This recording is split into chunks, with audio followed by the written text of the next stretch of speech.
मोमिनीन इकराम सलामुन अलैकुम व रहमतुल्लाहि व बरकातुह। ला हौल वला कुव्वत इल्ला बिल्लाहिल अलिय्यिल अज़ीम। अऊज़ु बिल्लाहि मिनश शैतानिर लईनिर रजीम। बिस्मिल्लाहिर रहमानिर रहीम। अल्हम्दुलिल्लाहि रब्बिल आलमीन व सल्लल्लाहु अला मुहम्मदिन व आलिहि तय्यबीन अत्ताहिरीन।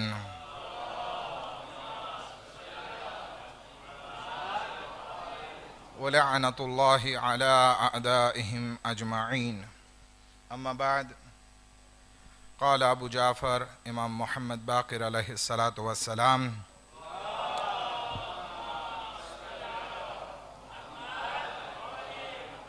बुनियल इस्लाम अला खम्सति अशिया अला सलाति वज़्ज़काति वल हज्ज वस्सौम वल विलायह वल विलायतु अफ़ज़ल लिअन्न मिफ्ताहुन्ना वल वालियु हुवा दलीलु अलैहिन्ना।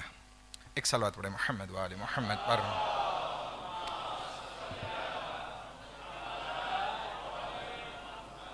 આજની મુબારક રાત કે જે માહે રજબ, માહે દુઆ, માહે ઇસ્તગફાર, માહે ઝિક્ર મુનાજાતની રાત છે.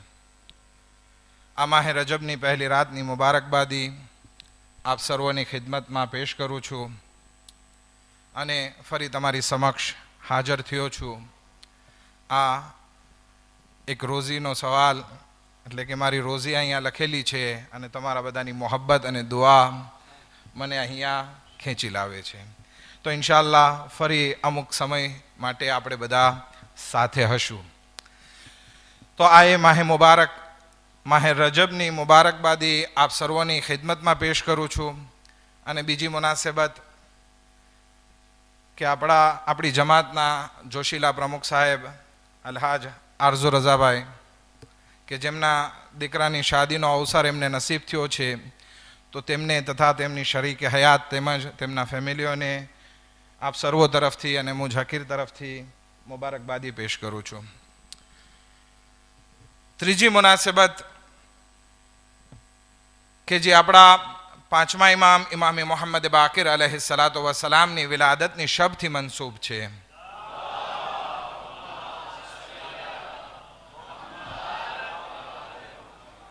એમની પણ મુબારકબાદી આપણે સર્વો સાથે મળી આપણા જમાનાના ઇમામ હઝરત હુજ્જત अलैहिस्सलामની ખિદમતમાં એક બાવાઝે બુલંદ નારે સલવાતથી પેશ કરીએ.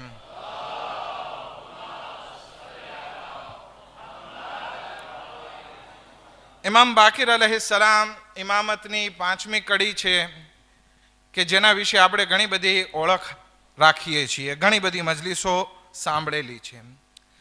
ઇમામ બાકિર अलैहिस्सलातु वस्सलामનો જન્મ પહેલી રજબ હિજરી સન 57 થયો અને બધા ઇમામો કરતાં એક સારી એવી વિશેષતા અથવા તો સારો એવો ગુણ ઇમામ બાકિર अलैहिस्सलामમાં એ છે કે બંને તરફથી આલવી છે, સાદાત છે. એમના પિતા ઇમામે ઝૈનુલ આબિદીન अलैहिस्सलातु वस्सलाम કે જે ઇમામ હુસૈન अलैहिस्सलामના ફરજંદ છે, અને માતા ઇમામે હસન મુશ્તબા अलैहिस्सलामની દીકરી જનાબે ફાતિમા છે.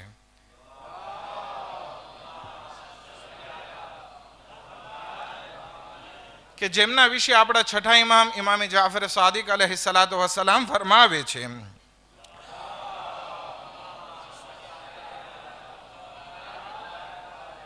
કાનત સિદ્દીકા, કે ઈ ફાતિમા બિનતે હસન જે છે એવા પાકો પાકીઝા હતા, એવા સિદ્દીકા હતા. લમ યુદ્રક ફી આલિલ હસન મિથલહા, કે આલે હસનમાં ઇમામે હસન अलैहिस्सलामની ઔલાદમાં જનાબે ફાતિમા બિનતે હસન જેવા સાચા બોલા સિદ્દીકા બીજા કોઈ નથી. આ એક મહાન ફઝીલત છે ઇમામ બાકિર अलैहिस्सलातु वस्सलामની માતાની. પરંતુ જે હદીસ ઇમામ બાકિર अलैहिस्सलातु वस्सलामની આપની સમક્ષ રજૂ કરી એ બહુ મશહૂર ઓ મારૂફ હદીસ છે. ભલે અહીંયા ઓછી પડવામાં આવતી હોય, પણ આલમ ઇસ્લામમાં બહુ મશહૂર મારૂફ છે કે ઇસ્લામની બુનિયાદ જે છે એ 5 વસ્તુ ઉપર ઊભી છે. 5 પિલર ઉપર ઇસ્લામની બુનિયાદ ઊભી છે.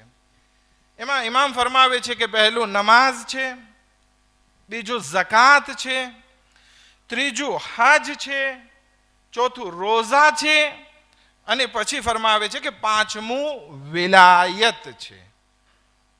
આપણે હમણાં મિનિંગ કરશું કે વિલાયતનો મતલબ શું છે, પણ આ હદીસનો તર્જુમો પહેલા પૂરો કરી નાખે.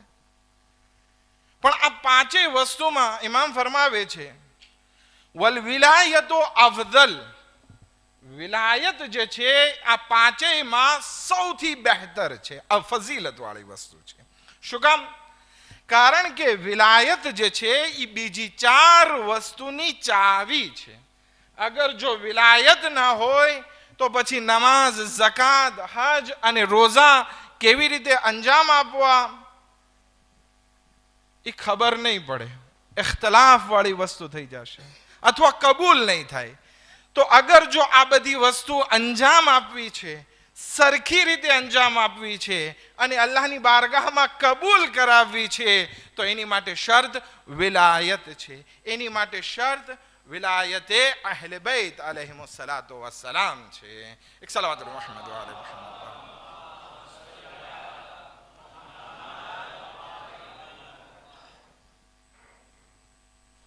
આ વિલાયતનો અર્થ અગર આપણે સરખી રીતે સમજવા જઈએ ને તો 4 વસ્તુ ઉપર નિર્ભર છે. વિલાયત એટલે શું? તો કે અહલે બૈત અલૈહિમુસ સલામની વિલાયતને આપણે કબૂલ કરવાની છે, એટલે કે 4 વસ્તુ એના પ્રત્યે અંજામ આપવાની છે. સૌથી પહેલું એમને ઓળખવાના છે. અગર આપણે જમાનાના ઇમામને આપણે ના ઓળખીએ અથવા તો અહલે બૈત અલૈહિમુસ સલામને ના ઓળખીએ તો પછી આગળના સ્ટેપ થઈ શકતા નથી. એટલા માટે જ હદીસ સામે આવે છે મન માત વલમ યઅરિફ, બધાને યાદ છે, મન માત વલમ યઅરિફ ઇમામ ઝમાનિહી માત મીતતલ જાહિલિયા. જે કોઈ ઇન્સાન આ દુનિયાથી ચાલ્યો જાય અને પોતાના જમાનાના ઇમામની ઓળખ ના હાસિલ કરે તો એ જાહિલિયતની મોત મર્યો ગણાશે, એટલે કે ઇસ્લામ ઉપર નહીં હોય. તો પહેલું આપણે આપણા અહલે બૈત અલૈહિમુસ સલામને ઓળખવા પડશે. આ એક વિલાયત. બીજો વિલાયતનો મતલબ શું છે? તો કે જ્યારે એમને ઓળખી લીધા છે તો એમના સાથે મોહબ્બત પણ રાખવાની છે. આ કોણ કહે છે? કુરાને કરીમ આવાજ દે છે, કુલ લા અસઅલુકુમ અલૈહિ અજરન ઇલ્લા અલ મવદ્દત ફિલ કુરબા. રસૂલે ખુદા ફરમાવે છે કે હું તમારાથી કાંઈ અજરે રિસાલત નથી ચાહતો, ફક્ત મારી ઇતરતથી મોહબ્બત રાખવામાં આવે. તો વિલાયતનો બીજો મતલબ શું થયો? મોહબ્બત રાખવી. પહેલું ઓળખાણ, બીજું મોહબ્બત, અને ત્રીજું છે ઇતાઅત. એ પણ કુરાને કરીમ આવાજ દે છે, કુલ અતીઉલ્લાહ વ અતીઉર રસૂલ વ ઉલિલ અમ્રી મિનકુમ. કે તમે અલ્લાહની ઇતાઅત કરો, રસૂલની ઇતાઅત કરો અને સાહેબે અમ્ર કે જે આપણા અહલે બૈત અલૈહિમુસ સલામ છે. આ 3 વસ્તુ નોર્મલી બધાને ખબર હોય છે કે આ 3 વસ્તુ આપણે અહલે બૈત અલૈહિમુસ સલામ પ્રત્યે અંજામ આપીએ તો આ વિલાયત છે. એક ચોથો પણ અર્થ કે જે બહુ મહત્વનો છે, ઇન્શાઅલ્લાહ હમણાં થોડી વારમાં પેશ કરું છું. પણ આજે જે આપણે વિલાદત મનાવવા બેઠા છીએ એ કોઈ સામાન્ય શખ્સિયત નથી. આપણે જ્યારે કીધું કે આપણે અહલે બૈત અલૈહિમુસ સલામની વિલાયતને કબૂલ રાખવાની છે તો પછી આપણે ઇમામે મુહમ્મદ બાકિર અલૈહિસ સલામને ઓળખવા પણ પડશે, એમના પ્રત્યે મોહબ્બત પણ રાખવી પડશે, અને ત્રીજી વસ્તુ શું કહો છો? એમની ઇતાઅત પણ કરવી પડશે. ઇતાઅત એટલે તો બધાને ખબર છે કે એમના જે પણ હુકમ છે એ આપણે આપણી જિંદગીમાં અમલમાં ઉતારવા પડશે. ઇમામ બાકિર અલૈહિસ સલામે આપણને જે પણ ઇલ્મનો દરિયો પેશ કર્યો છે, કારણ કે બાકિરુલ ઉલૂમ છે, ઇલ્મને ચીરીને આપણી સામે પેશ કર્યું છે, તો આપણા માટે જરૂરી છે કે જે ઇમામે હુકમ આપ્યા છે આપણે એને જિંદગીમાં ઉતારીએ, એમની સીરત આપણે આપણી જિંદગીમાં ઉતારીએ. હોઈ શકે છે દુનિયામાં ઘણી આઈડિયોલોજી વજૂદમાં આવે, હોઈ શકે દુનિયામાં ઘણી બધી ફિકરો આપણી સામે આવે, પણ એ બધી ફિક્ર કે જે આઈડિયોલોજી ઇડિયોલોજી આપણા સામે આવે એનામાં કોઈ ગેરંટી નથી કે એ આપણને કામયાબી સુધી પહોંચાડી શકે. ફક્ત એક એવો દર છે કે જે આપણને ગેરંટી આપે છે કે અગર જો અમારી ઇતાઅત કરશો તો અમે તમને હૌઝે કૌસર સુધી લઈ જશું, અમે તમને કામયાબીના પંથે પહોંચાડી દેશું. શા માટે આવી ગેરંટી લઈ શકે છે? કારણ કે અલ્લાહે એ લોકોને એવી ફઝીલતો આપી છે. હું તમને એક ઇમામના એક સહાબી વિશે વાત કરું કે જેનું નામ જાબિર ઇબ્ને યઝીદ જોફી છે.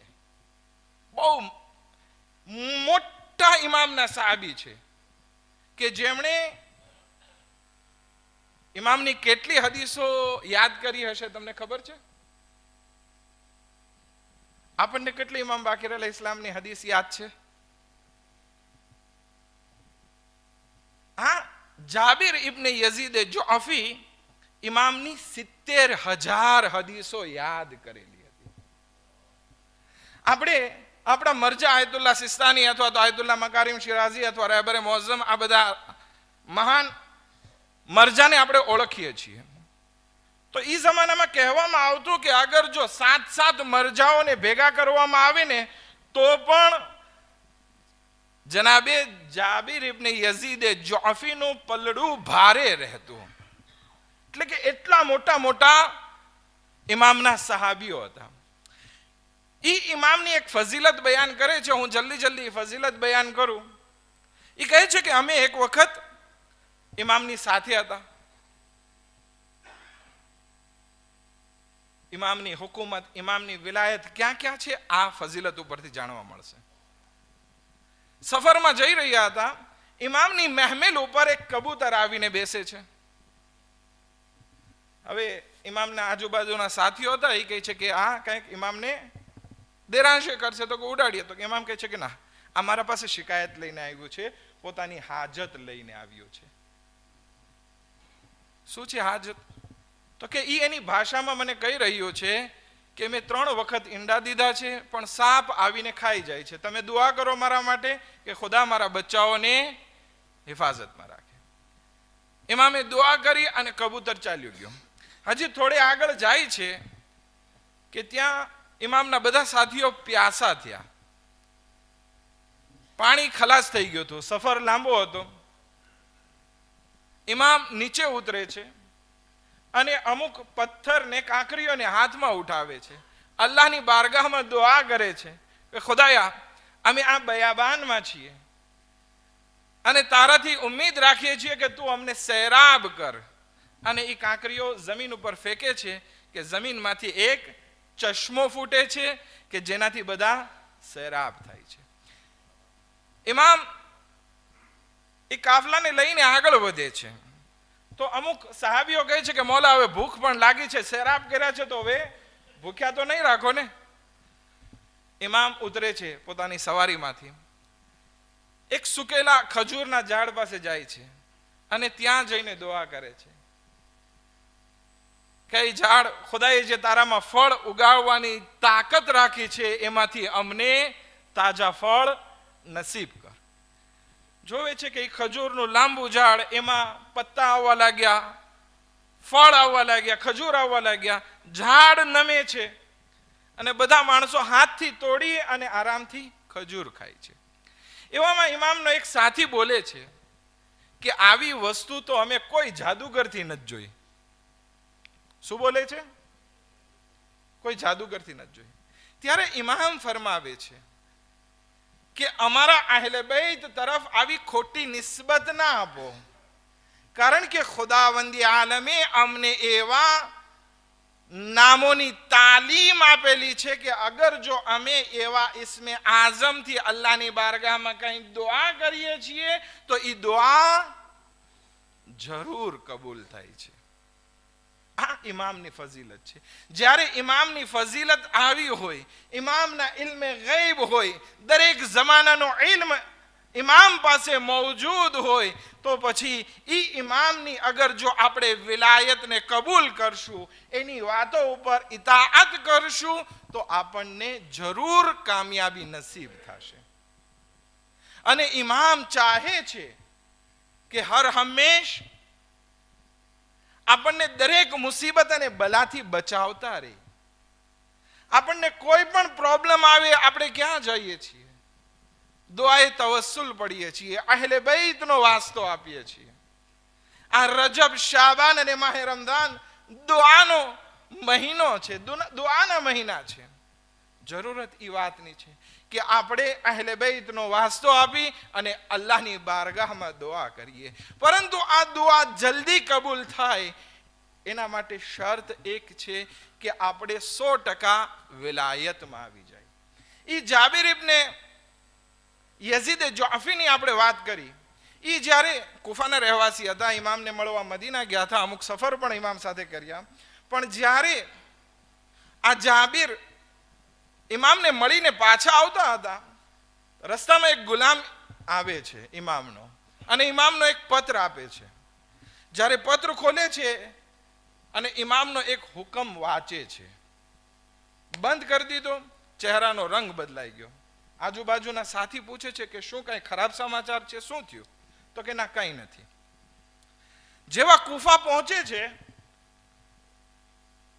એટલે બધા માણસો જોવે છે કે આ જાબિર ઇબ્ને યઝીદ જોફીની હાલત ખરાબ થઈ ગઈ છે, જાણે પાગલ થઈ ગયા છે. એક લાકડી લીધી અને નાના બચ્ચાઓ જેમ ઘોડો રમતા હોય, ઘોડે સવારી, એમ જે છે લઈને કુફાની ગલીને કૂચામાં ફરવા લાગ્યા, બચ્ચાઓ સાથે રમવા લાગ્યા. બધા કે આને શું થઈ ગયું છે? આવા મોટા મરજા, આવા મોટા આલિમ કે જેને 70,000 હદીસો ઇમામની યાદ છે, એને આ મગજનો દોરો પડ્યો, ક્રીઝ થઈ અને આવી હાલત થઈ ગઈ. બધા કે શું થયું? પણ જે એના બાજુના ખાસ હતા ને, એ સમજી ગયા કે હોય ન હોય આ કાગળનો અસર છે કે જેમાં ઇમામનો હુકમ. બીજી તરફ 1-2 દિવસ ના ગયા ત્યારે કુફાના ગવર્નરને હુકમ આવ્યો કે તું જાબિર ઇબ્ને યઝીદ જોફીને પકડી અને શું કર નાખ? કતલ કર નાખ. તો એને ખબર આપવામાં આવે છે કે ભાઈ તું આ હુકમ ઉપર જરાક મનન કર, કારણ કે આ હુકમ પહેલા આવ્યો છે અને હાલત એની પછી ખરાબ થઈ છે. એ તો સાવ પાગલ થઈ ગયા છે. હવે પાગલ માણસ સાથે આપણે શું દુશ્મનાવટ? તો કે ના, હું જોઉં ને પછી ખબર પડે. એ જાય છે, જોવે છે તો બચ્ચાઓ સાથે ઘોડો રમતા હતા, શેવાલ રમતા હતા. તો કે આ તો પાગલ છે, આની સાથે આપણે શું લેવા દેવા? સારું થયું, જે થયું એક કત્લથી હું બચી ગયો, કુફાનો ગવર્નર કહે છે. આ બચ્યો નથી, બલકે એ આપણા 5મા ઇમામ, ઇમામે મોહમ્મદ બાકિર અલૈહિસ્સલામ હતા કે જેણે પોતાના ખાસ ચાહવાવાળા, ખાસ સહાબી, ખાસ શિયાને એક મોતથી બચાવી લીધા, એક આફત અને મુસીબતથી બચાવી લીધા. પરંતુ હવે આપણા માટે જરૂરી છે કે જ્યારે આપણા ઇમામ આટલા બધા રઉફ, મહેરબાન છે, તો આપણા માટે પણ જરૂરી છે કે આપણે પણ ઇમામ અલૈહિસ્સલાતુ વસ્સલામની વિલાયતમાં 100% વારિદ થઈ જઈએ. બરાબર છે? અહીંયા સુધી ક્લિયર? આપણે શું વાત કરી હતી?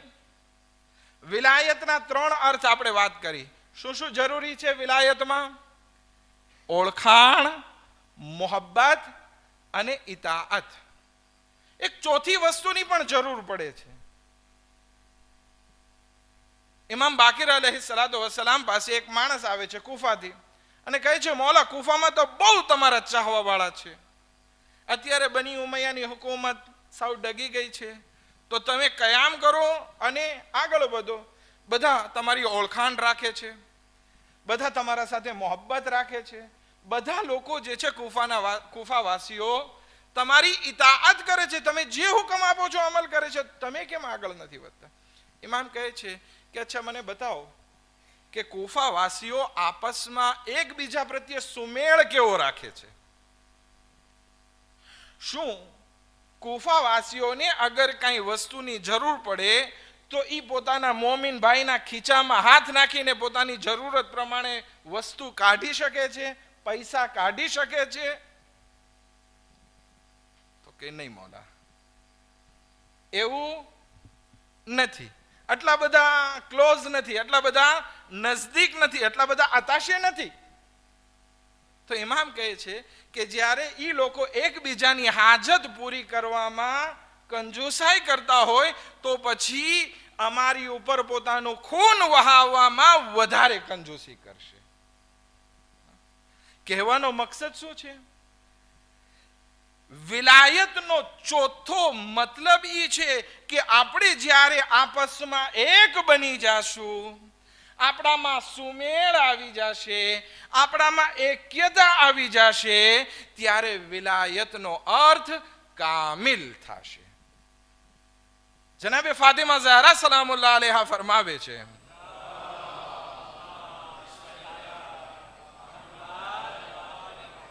અમારી વિલાયત જે છે એ તસ્બીહના દોરા જેવી છે અને અમારા ચાહવા વાળાઓની મિસાલ તસ્બીહના દાણા જેવી છે. અગર જો એ તસ્બીહમાંથી દોરો તૂટી જાય અથવા તો કાઢી નાખવામાં આવે તો શું થશે? તસ્બીહના દાણા વિખરાઈ જશે. આપણે અગર જો અહેલે બેત અલૈહિસ્સલામની વિલાયતને કબૂલ કરી એમની ઇતાઅતમાં આવી જશું તો આપણે બધા તસ્બીહના દાણાની જેમ ભેગા થઈને રહેશું. વખત પૂરો થવા માટે થવા આવ્યો છે, પણ થોડીક વારમાં હું તમને એક સરસ મજાની વાત કહેતો જાઉં કે આજની મુબારક રાતમાં ખુદાવંદ આલમ આપણને તૌફીક આપે કે આપણે વિલાયત ઇમામે મોહમ્મદ બાકિર અલૈહિસ્સલાતુ વસ્સલામમાં બહુ મજબૂતીથી આગળ વધી શકીએ. આપસમાં સુમેળ રાખવો વિલાયતની ચોથી શરત છે, પણ આમનેમ નહીં. એના માટે બે વસ્તુની જરૂર પડશે. એક, જ્યારે આપણો મોમિન ભાઈ આપણી કાંઈ ભૂલ એને સુધારવા ચાહે, અમ્ર બિલ મારૂફ કરે અથવા નહીં અનિલ મુનકર કરે, તો આપણામાં એ દરિયાદિલી હોવી જોઈએ કે આપણે એને એક્સેપ્ટ કરી શકીએ, એક્સેપ્ટ કરી શકીએ. હા, એક. બીજી વસ્તુ, જ્યારે કોઈ પણ સમાજમાં આપણા વિશે કંઈક ખરાબ બોલવામાં આવે તો આપણું દિલ આટલું બધું વિશાળ હોવું જોઈએ કે આપણે જાતું કરી શકીએ, વાંધો નહીં. એક માણસ, એક છોકરો દરિયા કિનારે રમવા ગયો અને એનું રમકડું જે હતું એ પડી ગયું એના હાથમાંથી અને એક વાઘ આવી અને એનું રમકડું લઈ ગયો. તો છોકરો દરિયા કિનારે લખી નાખે છે કે આ દરિયો ચોર છે. શું છે? ચોર છે. બીજો એક માણસ આવ્યો, માછીમાર હતો, એ ઝાડ ફેંકી એમાંથી મછલી પકડી, મછલી સારી એવી મળી, ખુશ થઈ ગયો. એ ત્યાં દરિયા પાસે લખી નાખ્યું કે દરિયો રિસ્ક દેવા વાળો છે.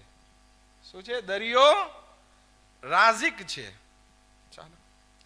ત્રીજો એક માણસ ત્યાં નાહવા માટે આવ્યો, કંઈક બે ભાઈઓ હતા, દરિયો તોફાની થયો અને એક ભાઈ એમાં તણાઈ ગયો. તો એ ભાઈ દરિયા કિનારે લખીને જાય છે કે દરિયો કાતિલ છે. એક બીજો માણસ આવ્યો અને એ દરિયામાં ડૂબકી લગાવી અને એને મોતી મળ્યા. મોતી મળ્યા એટલે ખુશ થઈ ગયો. દરિયા કિનારે લખે છે કે આ દરિયો બહુ સખી છે. કેટલી વસ્તુ લખવામાં આવી. છોકરો બોલે છે કે દરિયો ચોર છે, માણસ બોલે છે દરિયો રાઝિક છે, એક માણસ બોલે છે દરિયો કાતિલ છે, પછી બોલે છે એક માણસ કે દરિયો સખી છે. પછી શું થયું? એક મોટી વાઘ આવી, મોટું મોજું આવ્યું અને બધું લખેલું હતું એને મિટાવીને દેપાર થઈ ગયો, રાવા થઈ ગયો. બધું લખેલું ભૂસાઈ ગયું. મતલબ શું? આપણે અગર જો આપસમાં મોહબ્બત અને એક્યતા રાખવી છે તો એકબીજા પ્રત્યે એવા દરિયાદિલ બનીએ કે કોઈ આપણા વિશે અગર જો જેવી તેવી વાત કરતા હોય ને તો આપણું દિલ એટલું વિશાળું હોય ને કે આપણે દરિયાની જેમ બધું ભૂસાવવા માટે તૈયાર હોઈએ. કુરાને કરીમની એક દુઆ મસ્ત, બહુ સરસ મજાની દુઆ છે. શું છે? હઝરત મૂસા અલૈહિ સલામે કરેલી. રબ્બિ શ્રાહ લી સદરી વયસ્સિર લી અમરી વાહલુલ ઉક્દતમ મિન લિસાની યફકહુ કૌલી. ખુદાએ અમારા દિલને વિશાળ બનાવો. જ્યારે આપણે એકબીજાને નસીહત કરીએ તો આપણે એકબીજાની નસીહતને સાંભળી શકશું. એકબીજાને જ્યારે લેટ ગો કરી શકશું ત્યારે આપણે આ દરિયાદિલી બનશું અને આપણામાં વિલાયત જે છે એ બહુ મહત્વની રીતે, બહુ સારી રીતે આપણી જિંદગીમાં ચમકી જશે. અને એમ નથી કે આપણે સમાજમાં એકબીજા પ્રત્યે, બલકે અત્યારે શાદીનો મોકો છે. અગર એક દુલ્હા ને દુલ્હન આપસમાં દરિયાદિલી ના રાખે, એકબીજાને ખમતલ ના રાખે તો પછી એ ઘરવાસમાં મહેનત પડશે. માટે આજે દુલ્હા દુલ્હનને પણ આ એક હદિયો આપું છું કે એકબીજાને ખમવાની તાકાત રાખજો. કારણ કે વિચારધારા અલગ હોઈ શકે, પરંતુ આપણે બધા અહેલે બૈત અલૈહિસ્સલામના ચાહવા વાળા છીએ. માટે આપણા બધાનું દિલ એક જ છે. વિચારધારા અલગ થઈ શકે પણ દિલની જે મોહબ્બત છે એ હર હંમેશ બાકી રહેશે. ઇન્શાઅલ્લાહ ખુદાવંદ આલમ પાસે દુઆ કરીએ કે ખુદાયા બિહક મોહમ્મદ વ આલી મોહમ્મદ અમને આ રાતમાં તૌફીક અતા કર કે અમે અહેલે બૈત અલૈહિસ્સલામની વિલાયત ઉપર કાયમ અને દાયમ રહીએ. ખુદાયા બિહક મોહમ્મદ વ આલી મોહમ્મદ અમારા ગુનાહને કબીરા સગીરાને માફ ફરમા, અમારી ઇબાદત અને ઇતાઅતને કબૂલ ફરમા, અમારી મુશ્કેલાતોને આસાન ફરમા, અમારા રિસ્કમાં બરકત ઇનાયત ફરમા. ખુદાયા જે બેરોજગાર છે ખુદાને રિસ્કે વાસે ઇનાયત ફરમા. ખુદાયા જે આજ શાદી થઈ રહી છે ખુદાયા એ શાદીમાં બરકત નસીબ ફરમા, બંને ફેમિલીમાં એક્યતા અને મોહબ્બત નસીબ ફરમા. ખુદાયા આ શાદીની બરકતથી એમને નેક અને સાલેહ ઔલાદો નસીબ ફરમા. હાજરીને મહેફિલની તમામ હાજતોને પૂરી ફરમા. ખુદાયા દુનિયામાં જ્યાં પણ શિયા અને હૈદરે કરાર છે એ બધાને હિફ્ઝો અમાનમાં રાખ. દુશ્મનાને ઇસ્લામને નિસ્તો નાબૂદ ફરમા. હઝરત આયતુલ્લાહ સિસ્તાની નબી જનેક મરાજાઓને સેહત સલામતી સાથે લાંબી ઉમ્ર ઇનાયત ફરમા. ઇમામ ઝમાન અલૈહિસ્સલામના ઝુહૂરમાં જલ્દી જલ્દ તાજીલ ફરમા અને મુનિન અંસારોમાં શુમાર ફરમા. રબ્બના તકબ્બલ મિન્ના ઇન્નકા અંતસ સમીઉ